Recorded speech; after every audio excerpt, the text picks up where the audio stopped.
ലോകത്ത് ഏറ്റവും കൂടുതൽ കാലം നിലനിന്നിട്ടുള്ള സാമ്രാജ്യങ്ങളിൽ ഒന്ന് തന്നെയാണ് ഈ ഓട്ടോമൻ സാമ്രാജ്യം എന്ന് പറയുന്നത്. ഓട്ടോമൻ സാമ്രാജ്യം എല്ലാവർക്കും അറിയാം, ഇസ്ലാം മതത്തെ മുൻനിർത്തി രൂപപ്പെട്ട ഒരു വലിയ സാമ്രാജ്യമാണ്. ഇന്നത്തെ തുർക്കി ആയിരുന്നു അതിൻ്റെ പ്രധാന കേന്ദ്രം എന്ന് പറയുന്നത്. ഏകദേശം 1517 മുതൽ 1917 വരെ ഏതാണ്ട് 400 വർഷത്തോളം കാലം ഈ ജെറുസലേം ദേവാലയം എന്ന് പറയുന്നത് ഓട്ടോമൻ സാമ്രാജ്യത്തിന്റെ ഭാഗമാണ്. അതായത് ഇന്നത്തെ തുർക്കി, ലബനൻ, സിറിയ ഇതെല്ലാം ഉൾപ്പെടുന്ന മിഡിൽ ഈസ്റ്റിലെ പ്രധാനപ്പെട്ട ഭാഗങ്ങളെല്ലാം ഉൾപ്പെടുന്ന വിശാലമായൊരു സാമ്രാജ്യമായിരുന്നു ഓട്ടോമൻ സാമ്രാജ്യം. ഒന്നും രണ്ടും ലോകമഹായുധങ്ങൾ തകർത്തെറിഞ്ഞ അനേകം സാമ്രാജ്യങ്ങളിൽ ഒന്ന്.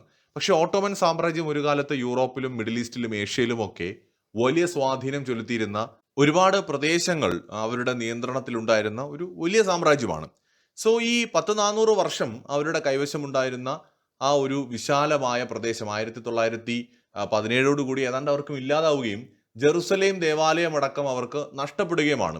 400 വർഷം അവർ നിയന്ത്രിച്ചിരുന്ന അവരുടെ ഈ ഒരു ദേവാലയം 1917 ബ്രിട്ടീഷ് ഫോഴ്സ് പിടിച്ചെടുക്കുകയാണ് ഉണ്ടായത്. അതായത് ഒന്നാം ലോക മഹായുദ്ധത്തിൽ ഓട്ടോമൻ സാമ്രാജ്യം തൂത്തെറിയപ്പെടുകയും അങ്ങനെ അത് ബ്രിട്ടീഷ് കരങ്ങളിലേക്ക് ദേവാലയം എത്തപ്പെടുകയുമായിരുന്നു. 1917 മുതൽ ഏതാണ്ട് 48 വരെയും ഈ ഒരു ജെറുസലേം ദേവാലയത്തിന്റെ നിയന്ത്രണം ബ്രിട്ടന്റെ കൈകളിൽ തന്നെ ആയിരുന്നു. പാലസ്തീൻ ബ്രിട്ടന്റെ നിയന്ത്രണത്തിലുമായിരുന്നു.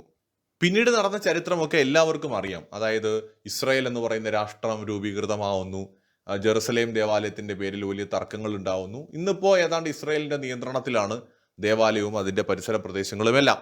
ഇപ്പോൾ കഴിഞ്ഞ ദിവസങ്ങളിൽ തുർക്കിയുടെ നിലവിലെ ഭരണാധികാരി എർദോഗൻ, അദ്ദേഹം ഒരു പഴയ ഓട്ടോമൻ സാമ്രാജ്യ കാലഘട്ടത്തിലെ തലവനെ പോലെയാണ് പെരുമാറുന്നത്, ഒരു ഭരണാധികാരിയെ പോലെയാണ് പെരുമാറുന്നത്.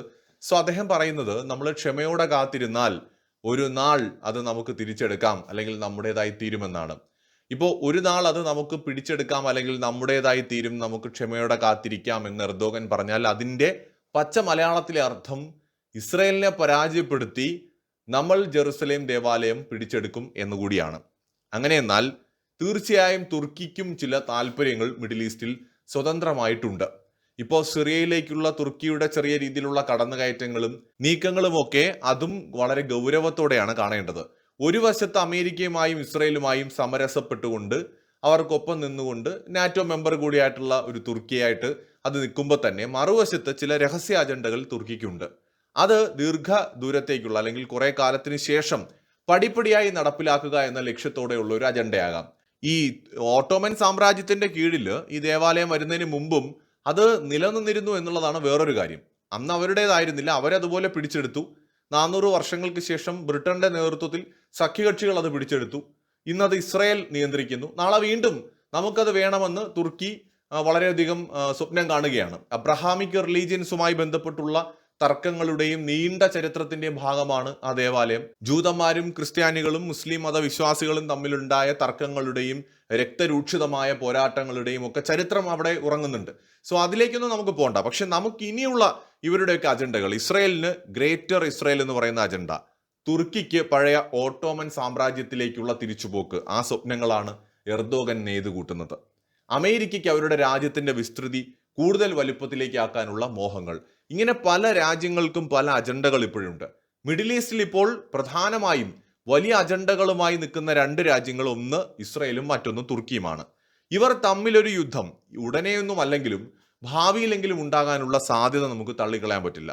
അങ്ങനെ ഒരു യുദ്ധം ഉണ്ടായാൽ അമേരിക്ക എന്തായാലും ഇസ്രായേലിനൊപ്പമേ നിൽക്കൂ എന്നതിൽ തർക്കമൊന്നുമില്ല. ഇസ്രായേലിനെയും അമേരിക്കയും ഒക്കെ നേരിടാനുള്ള ഒരു ശക്തി, അത് നേടണമെങ്കിൽ ഒരുപാട് ക്ഷമ ആവശ്യമാണ്, ഒരുപാട് നാൾ കാത്തിരിക്കേണ്ടി വരും. അതായിരിക്കാം എർദോഗൻ പറയുന്ന ആ ക്ഷമയോടെയുള്ള കാത്തിരിപ്പ്. അമേരിക്കയും ഇസ്രായേലിനെയും തോൽപ്പിക്കാനുള്ള ശക്തി നേടിയാൽ ഉറപ്പായും തുർക്കി ചിലപ്പോൾ ഒരു വലിയ ആക്രമണത്തിന് തയ്യാറാകും. കാരണം ഇപ്പോൾ തന്നെ നമ്മൾ നോക്കിയാൽ ലോകത്ത് യുദ്ധം ചെയ്യാൻ മടിയില്ലാത്ത, അല്ലെങ്കിൽ പട്ടാളക്കാരെ ഇറക്കി യുദ്ധത്തിന് തയ്യാറാകാൻ മടിയില്ലാത്ത രാജ്യങ്ങളുടെ കൂട്ടത്തിൽ തന്നെയാണ് തുർക്കിയും. മിഡിൽ ഈസ്റ്റിലടക്കമുള്ള തുർക്കിയുടെ നീക്കങ്ങൾ നമുക്ക് അതിൽ നിന്ന് തന്നെ വ്യക്തമാണ്. നാറ്റോ മെമ്പർ കൂടി ആയതുകൊണ്ട് യുദ്ധങ്ങളിൽ ഇൻവോൾവ് ആവുക എന്നത് തുർക്കിയെ സംബന്ധിച്ച് ഒരു പുതുമയുള്ള കാര്യവുമല്ല. അപ്പോൾ എർദോഗനെ പോലത്തെ ഒരു ലീഡർ കുറെ വർഷങ്ങൾക്ക് ശേഷം കുറെ കൂടെ കർക്കശമായിട്ട് ഉള്ള നിലപാടുള്ള, അല്ലെങ്കിൽ ഓട്ടോമൻ സാമ്രാജ്യത്തോട് കൂടുതൽ മമതയുള്ള ഒരു ലീഡർ തുർക്കിയുടെ ഭരണാധികാരിയായി വന്നാൽ ചിലപ്പോൾ മിഡിൽ ഈസ്റ്റിൽ കൂടുതൽ സംഘർഷങ്ങൾ ഉണ്ടാകാൻ പോലും സാധ്യതയുണ്ട്. ഒരു ഇസ്രായേൽ തുർക്കി യുദ്ധത്തിന് പോലും സാധ്യത കാണുന്നുണ്ട്. തുർക്കിയുടെയും ഇസ്രയേലിന്റെയും കൈവശമുള്ള ആയുധങ്ങൾ നമ്മളൊന്ന് പരിശോധിച്ച് നോക്കുകയാണെന്നുണ്ടെങ്കിൽ ഇപ്പോൾ തുർക്കിയുടെ കൈവശം F-16 പോലെയുള്ള യുദ്ധവിമാനങ്ങളുണ്ട്. ഇത് ഉറപ്പായും ഇസ്രയേലിന്റെ കൈവശവുമുണ്ട്. ഇസ്രയേലിന്റെ കൈവശം F-35 ലൈറ്റ്നിങ് 2 പോലെയുള്ള എയർക്രാഫ്റ്റുകളുണ്ട്. അത് 5ാം തലമുറ യുദ്ധവിമാനമാണ്. തുർക്കിയുടെ കൈവശം S-400 പോലെ റഷ്യൻ നിർമ്മിത വ്യോമ പ്രതിരോധ സംവിധാനങ്ങളുണ്ട്. ഇസ്രയേലിന്റെ കൈവശം അയൺ ഡോം പോലെയുള്ള മികച്ച വ്യോമ പ്രതിരോധ സംവിധാനങ്ങളുണ്ട്. തുർക്കിയുടെയും അതുപോലെ ഇസ്രയേലിന്റെയും കൈവശം വളരെയധികം ആധുനികമായിട്ടുള്ള ധാരാളം ഡ്രോണുകളുമുണ്ട്. ഇന്നത്തെ യുദ്ധത്തിൽ ഡ്രോണുകൾ വളരെ പ്രധാനവുമാണ്. ഡ്രോൺ പവേഴ്സ് എന്ന നിലയിലും തുർക്കി വളരെയധികം ശ്രദ്ധിക്കപ്പെട്ടിട്ടുണ്ട്. എന്നിരുന്നാലും നമ്മൾ ഈ രണ്ട് രാജ്യങ്ങളുടെ മിലിറ്ററി നമ്മൾ കമ്പയർ ചെയ്യുമ്പോൾ ഇപ്പോഴും വളരെ കൃത്യമായിട്ടുമുള്ള ഒരു മുൻതൂക്കം ഇസ്രയേലിന് തന്നെയാണെന്നുള്ളത് കാണാൻ സാധിക്കും. പക്ഷെ അതിനർത്ഥം തുർക്കിയുടെ സൈനിക ബലം കുറവാണെന്നല്ല, മറിച്ച് ഒരു പടി മുന്നിൽ ഇസ്രയേൽ ആണെന്ന് മാത്രമേ ഉള്ളൂ. അപ്പോൾ തുർക്കി ശ്രമിക്കുന്നതും ഈ ഒരു പടി കടന്ന് ഇസ്രയേലിന് മുകളിൽ എത്തുക എന്നതിന് വേണ്ടി തന്നെയാണ്. ഇസ്രയേലിന്റെ കൈവശം ആണവായുധമുള്ളതും ദീർഘദൂര മിസൈലുകൾ ഉള്ളതും തുർക്കിക്ക് എന്നും ഒരു ഭീഷണിയുമാണ്. ഗ്ലോബൽ ഫയർ പവറിന്റെ കണക്കില് തുർക്കി ലോകത്തെ 8ാമത്തെയും ഇസ്രയേൽ 17ാമത്തെയും ശക്തമായ സൈനിക ശക്തികളാണ്. അപ്പോൾ കണക്കിലും പവർ ഇൻഡെക്സും നോക്കുമ്പോൾ തുർക്കി ഇസ്രയേലിനേക്കാൾ മുന്നിലായിട്ടാണ് കാണുന്നത്. ടോട്ടൽ പോപ്പുലേഷൻ എടുക്കുകയാണെങ്കിൽ പോലും തുർക്കിയിൽ ഏകദേശം 8,93,93,000 ആൾക്കാരുണ്ട്. ഇസ്രയേലിൽ ഏകദേശം 1 കോടിയിൽ താഴെയുള്ളൂ. അപ്പോൾ വളരെ ഉയർന്ന പോപ്പുലേഷൻ തന്നെയാണ് ഇവിടെ തുർക്കിയുടെ ആദ്യത്തെ അഡ്വാൻറ്റേജ് എന്ന് പറയാവുന്നത്.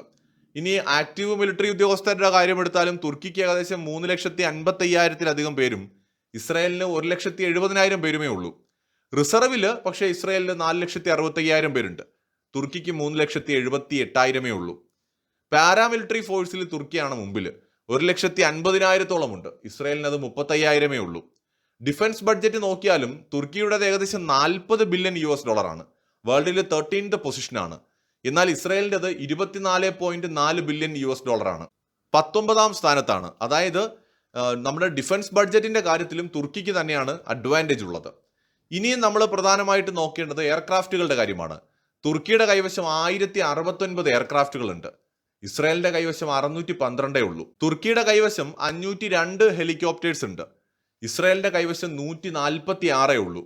തുർക്കിയുടെ കൈവശം 111 അറ്റാക്ക് ഹെലികോപ്റ്റർ ഉണ്ട്. ഇസ്രായേലിന്റെ കൈവശം 48 ഉള്ളൂ. ടാങ്കിന്റെ സ്ട്രെങ്ത് നോക്കിയാലും തുർക്കിയുടെ കയ്യിൽ 2200 മുകളിലുണ്ട്. ഇസ്രായേലിന്റെ കയ്യിൽ 1370 ഉള്ളൂ. ആംഡ് വെഹിക്കിൾസ് എടുത്താലും ഇസ്രായേലിന്റെ കയ്യിൽ 43,000 തുർക്കിയുടെ കയ്യിൽ 55,000 ഉണ്ട്. പീരങ്കികളുടെ കാര്യം എടുത്താൽ മോഡേൺ ആയിട്ടുള്ള പീരങ്കികൾ ഇസ്രായേലിന്റെ കയ്യിൽ 650 ഉള്ളൂ. അത് തുർക്കിയുടെ കയ്യിൽ 1000 മുകളിലുണ്ട്. നോർമൽ തരത്തിലുള്ള പീരങ്കികൾ ഇസ്രായേലിന്റെ കയ്യിൽ 300ഉം തുർക്കിയുടെ കയ്യിൽ 1700ഉമാണ്. മൊബൈൽ റോക്കറ്റ് പ്രൊജക്ടേഴ്സ് തുർക്കിയുടെ 286ഉം ഇസ്രായേലിന്റെ 150 ഉള്ളൂ. ഇനി നേവി ഫോഴ്സ് നോക്കിയാലും നേവൽ ഫ്ലീറ്റ് സ്ട്രെങ്ത് 186 തുർക്കിക്ക്, ഇസ്രായേലിന് 67 ഉള്ളൂ. എയർക്രാഫ്റ്റ് കരിയറൊന്നും രണ്ട് രാജ്യത്തിന്റെയും കയ്യിലില്ല. തുർക്കിക്ക് 12 മുങ്ങിക്കപ്പലും ഇസ്രായേലിന് 5 മുങ്ങിക്കപ്പലും ഉണ്ട്. തുർക്കിയുടെ കയ്യിൽ 16 ഫ്രിഗേറ്റുകളുണ്ട്. ഇസ്രായേലിന്റെ കയ്യിൽ ഫ്രിഗേറ്റുകളും ഡിസ്ട്രോയറുകളൊന്നുമില്ല. കോർവെറ്റുകൾ 9 തുർക്കിക്കും 7 ഇസ്രായേലിന്റെ കയ്യിലുമുണ്ട്. പെട്രോൾ വെസൽസ് ഇസ്രായേലിന് 45ഉം തുർക്കിക്ക് 34ഉം. മൈൻ വാർഫെയർ ഇസ്രായേലിന് 0 തുർക്കിക്ക് 11 ഉണ്ട്. അപ്പോൾ നേവി സ്ട്രെങ്ത് നോക്കിയാൽ തീർച്ചയായും അവിടെ തുർക്കിക്ക് മുൻതൂക്കമുണ്ട്. അപ്പോൾ ഇതാണ് ഇവരുടെ ഒരു സൈനിക ശേഷി എന്ന് പറയുന്നത്. അപ്പോൾ നമ്മൾ ഇതിനകത്ത് ഇനി ഇവരുടെ രണ്ടുപേരുടെ കയ്യിലുള്ള ആയുധങ്ങൾ നോക്കിയാൽ നേരത്തെ ഞാൻ പറഞ്ഞു, ഒന്ന് ഇസ്രായേലിന്റെ അഡ്വാൻറ്റേജ്. നമ്മളിപ്പോൾ ഈ മിലിറ്ററി താരതമ്യം നടത്തുമ്പോൾ ഇവിടെ കൃത്യമായ മേൽക്കൈ നമുക്ക് തുർക്കിക്കുള്ളതായി കാണാം. അതിനെ മറികടക്കാനുള്ള ഇസ്രായേലിന്റെ അഡ്വാൻറ്റേജ് എന്ന് പറയുന്നത് ഒന്ന്, അവരൊരു ആണവ ശക്തിയാണ് എന്നത് തന്നെയാണ്. എന്നാൽ തുർക്കി ഒരു ആണവ ശക്തിയല്ല. 2, ഇസ്രായേലിന്റെ കയ്യിൽ F-35 ലൈറ്റ്നിങ് 2 എന്ന് പറയുന്ന 5ാം തലമുറ യുദ്ധവിമാനമുണ്ട്. S-400 റഷ്യയുടെ കയ്യിൽ നിന്ന് വാങ്ങിയത് കൊണ്ട് തന്നെ ഈ F-35 ലൈറ്റ്നിങ് 2 എന്ന് പറയുന്ന എയർക്രാഫ്റ്റ് പ്രോഗ്രാമിൽ നിന്ന്, 5ാം തലമുറ പദ്ധതിയിൽ നിന്ന് തുർക്കി അമേരിക്കയും സഖ്യരാജ്യങ്ങളും ചേർന്ന് പുറത്താക്കി. അതുകൊണ്ട് തന്നെ തുർക്കിയുടെ കയ്യിൽ F-16 പ്രധാനമായിട്ടും നല്ല ഒരു മൾട്ടി റോൾ ഫൈറ്റർ എന്ന് പറയുന്നതായിട്ടുള്ളത്. US മെയ്ഡ് ആണ്. പക്ഷേ കിൽ സ്വിച്ച് പോലുള്ള സാധനങ്ങളൊക്കെ വെച്ചിട്ടുണ്ടെങ്കിൽ തുർക്കിക്ക് അത് ഉപയോഗിക്കാൻ കഴിയുമെന്ന് കണ്ടു തന്നെ അറിയണം. എന്തായാലും അത് അത്യാവശ്യം എണ്ണമുണ്ട്. അതിൻ്റെ പല വേരിയന്റുകൾ ഇവരുടെ കൈവശമുണ്ട്. പിന്നെ F-4 ഫാൻറ്റം 2 എന്ന് പറയുന്ന എയർക്രാഫ്റ്റുകൾ, ഫൈറ്റർ ബോംബുകൾ തുർക്കിയുടെ കയ്യിലുണ്ട്. ഇതെല്ലാം US മെയ്ഡ് ആണ്. E-7 പീസ് ഈഗിൾ എന്ന് പറയുന്ന എയർക്രാഫ്റ്റ് ഉണ്ട്. അതുപോലെ KC-135 എന്ന് പറയുന്ന ഒരു എയർക്രാഫ്റ്റ് ഉണ്ട്. ഇതെല്ലാം US മെയ്ഡ് ആണ്. ചുരുക്കി പറഞ്ഞാൽ യുദ്ധവിമാനങ്ങളുടെ കാര്യത്തിൽ തുർക്കി എണ്ണം കുറെ ഉണ്ടെങ്കിലും തുർക്കിയുടെ കയ്യിൽ F-16 ആണ് കൊള്ളാവുന്ന ഏറ്റവും നല്ലൊരു എയർക്രാഫ്റ്റ് എന്ന് പറയുന്നത്. എന്നാൽ ഇവിടെ തുർക്കിയുടെ സ്ട്രെങ്ത് എന്ന് പറയുന്നത് ഈ ഡ്രോൺ പവറാണ്. ഡ്രോൺ ഉൽപാദന രംഗത്ത്, ഡ്രോൺ ടെക്നോളജിയിൽ തുർക്കി ഒരു മുന്നിൽ നിൽക്കുന്ന രാജ്യമാണ്. അത് ഇസ്രായേലിനോട് കിടപിടിക്കുന്ന രീതിയിൽ തന്നെ ശക്തമായ രീതിയിലുള്ള ഡ്രോണുകൾ തുർക്കിയും ഉണ്ടാക്കിയിട്ടുണ്ട്. അത് മാത്രമാണ് അവരുടെ ഒരു അഡ്വാൻറ്റേജ്. നേരത്തെ പറഞ്ഞ പോലെ ഇസ്രായേലിന്റെ കയ്യിലെ F-15 eagle, F-15E strike eagle, F-16 fighting falcon, F-35 lighting 2 എന്നൊക്കെ പറഞ്ഞിട്ട് കുറെ എയർക്രാഫ്റ്റുകൾ, അതിൽ 5ാം തലമുറ യുദ്ധവിമാനങ്ങൾ ഓൾറെഡി F-35 39 എണ്ണം അവരുടെ കയ്യിലുണ്ട്. 36 എണ്ണത്തിന് അവർ ഓർഡർ കൊടുത്തിട്ടുമുണ്ട്. സോ അമേരിക്കയുടെ കയ്യിലുള്ള ഒരുപാട് മോസ്റ്റ് മോഡേൺ ആയുധങ്ങളെല്ലാം തന്നെ ഇവരുടെ കയ്യിലുമുണ്ട്. സോ അവിടെ ഇവർക്ക് ഒരു അഡ്വാൻറ്റേജ് ഉണ്ട്. കാരണം ഇന്നത്തെ യുദ്ധങ്ങളിൽ എയർക്രാഫ്റ്റുകൾക്ക് വലിയ പ്രാധാന്യമുണ്ട്. ആകാശ യുദ്ധങ്ങൾ വളരെ പ്രധാനമാണ്. പിന്നെ തുർക്കിയേക്കാൾ കുറെ കൂടി മുന്നിലുള്ള ഒരു സ്പേസ് പവറാണ് ഇസ്രായേൽ കമ്പാരിറ്റീവ്ലി. അപ്പോൾ ഒരു യുദ്ധം വന്നു കഴിഞ്ഞാൽ ആണവായുധങ്ങൾ അല്ലെങ്കിൽ എയർക്രാഫ്റ്റുകളുടെ സ്ട്രെങ്ത്, പിന്നെ തുർക്കിയെ പോലെ തന്നെ ഒട്ടും മോശമല്ലല്ലോ ഇസ്രായേലും ഈ ഡ്രോണുകളുടെ കാര്യത്തിൽ. ടോട്ടലായിട്ട് നമ്മൾ നോക്കിയാൽ US ഇല്ലെങ്കിൽ കൂടി ഇപ്പോൾ തുർക്കിയുമായിട്ടൊരു യുദ്ധം ഉണ്ടായിക്കഴിഞ്ഞാൽ ഉറപ്പായും അവിടെ ഇസ്രായേലിന് വിജയസാധ്യത ഏറെ കൂടുതലാണ്. അതുകൊണ്ട് തന്നെയാണ് എർദോഗൻ പറഞ്ഞത് ക്ഷമയോടെ കാത്തിരിക്കണമെന്ന്. സമയമാകുമ്പോൾ ജെറുസലേം ദേവാലയം പിടിച്ചെടുക്കാം എന്ന ചിന്തകൾ ഉണ്ടാവുന്നത് അവിടെയാണ്. മറ്റൊരു വീഡിയോയുമായി വീണ്ടും കാണാം.